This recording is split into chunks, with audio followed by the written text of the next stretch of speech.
Hello everyone, welcome to my channel and I hope you all are doing good. आज मैं एक नया topic लेकर आई हूँ और ये टॉपिक है रामायण। तो आपने रामायण के बारे में तो आप सब जानते ही हैं। तो इस विषय में श्री श्री आनंद मूर्ति जी ने कहा है कि जो ये रामायण है बेसिकली ये एक एपिक है। ये जो स्टोरी है, ये जो रामायण है बेसिकली ये जनरेशन्स टू जनरेशन्स ये ओरली सुनाई गई है। जैसे कि ये इंडिया में, मलेशिया में, इंडोनेशिया में ना केवल 1000 साल या 2 या 4 हज़ार बट काफ़ी सालों, हज़ार सालों पहले ये ओरली सुनाई गई, ज़ुबानी सुनाई गई है। तो बेसिकली इसका जो मकसद हमेशा से यही रहा है कि लोगों को किस पथ पर चलना है। और एक जैसे राम का जो कैरेक्टर है पोर्ट्रे किया जाता है कि एक आदर्श इंसान क्या होता है और उसको उसको अपना धर्म और अपना कर्म कैसे निभाना है। बेसिकली रामायण इसी बेस पे है। और इसको महर्षि वाल्मीकि ने लिखा है। और ये जब लिखी गई तो ये शिवा के काफ़ी बाद, इनफैक्ट बुद्धा के भी काफ़ी बाद इस बुक को लिखा गया है। तो यहाँ डिफरेंस ये है कि जो रामायण पुराने समय से लोग सुनाते आ रहे हैं वो ओरली थी, और जो ये नया वर्जन है इसका जो रिटन है, ये महर्षि वाल्मीकि ने जो नया वर्जन लिखा है तो ये ज़्यादा पुराना नहीं है। Rather it's very simple and it was written in Sanskrit. So over here I would like to tell you that this Ramayana, which was written by Valmiki, it contains some allegations against Buddha. Buddha के against कुछ allegations लगाए गए हैं, and it has been said that Buddha has been castigated for his atheism, and he has been branded as an atheist, as a thief and a hypocrite. So this proves conclusively that Ramayana was composed after Buddha. Otherwise, how could Buddha be criticized in the in this book? So all these allegations are to be found in the Ayodhya Kand of the Ramayana. And अगर हम महाभारत की बात करें तो it did not come down only from ancient days.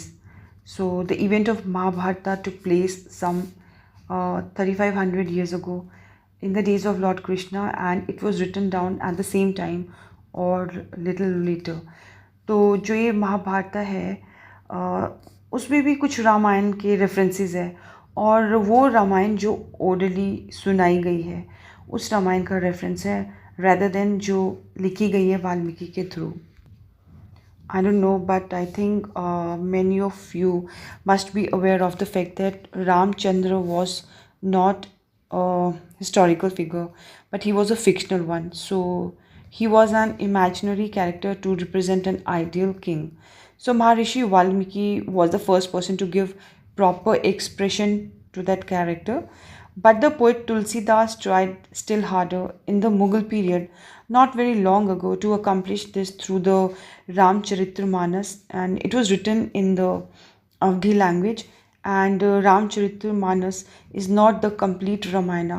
So Tulsidas described the character of Rama as he thought Rama should be. So he delineated the character of Rama as he conceived of Rama in his own mind. So Tulsidas was a truthful person. He did not name his book the Tulsidasi Ramayana. He named it Ramcharitramanas, which depicts the life of Ram as conceived by Tulsidas.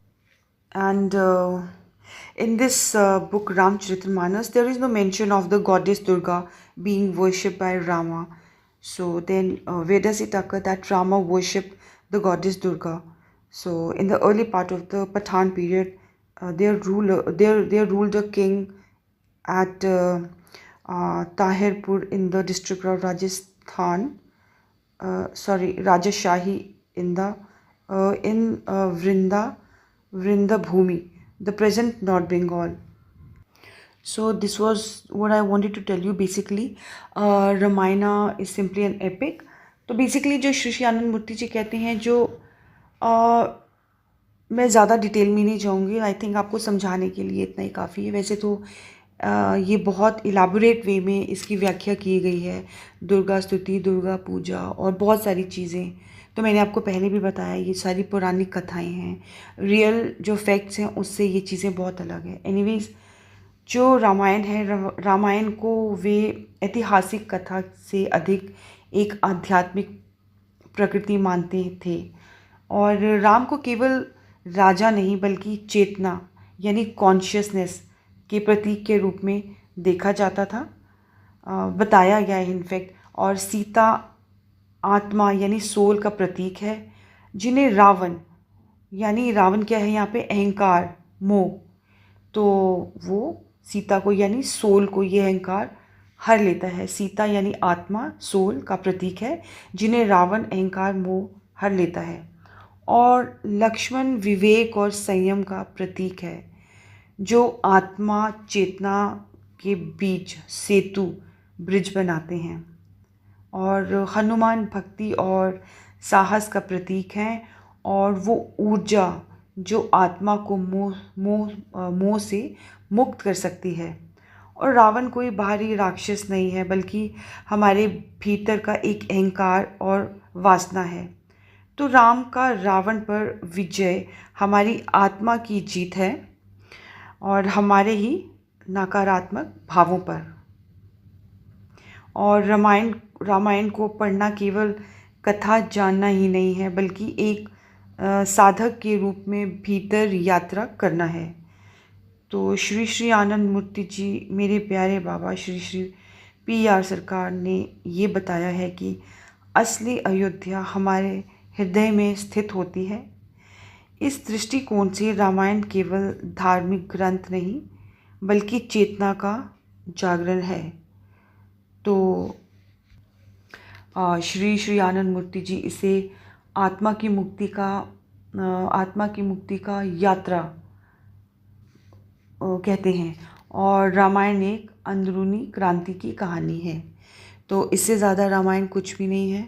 बाकी जितनी भी ये mythological पौराणिक stories हैं कि उन्होंने एक epic Ramayan को एक रियलिटी में कन्वर्ट करके उसको रियलिटी की तरह पेश किया है। और डाउन द लाइन, क्योंकि हम लोग यही सुनते आए हैं, यही जानते हैं, तो it is kind of deep rooted in us. तो हम उसी प्रथा को मानना चाहते हैं, बट रियलिटी यही है जो श्री श्री आनंद मूर्ति जी ने बताई है। तो आज के लिए इतना ही काफ़ी। धन्यवाद।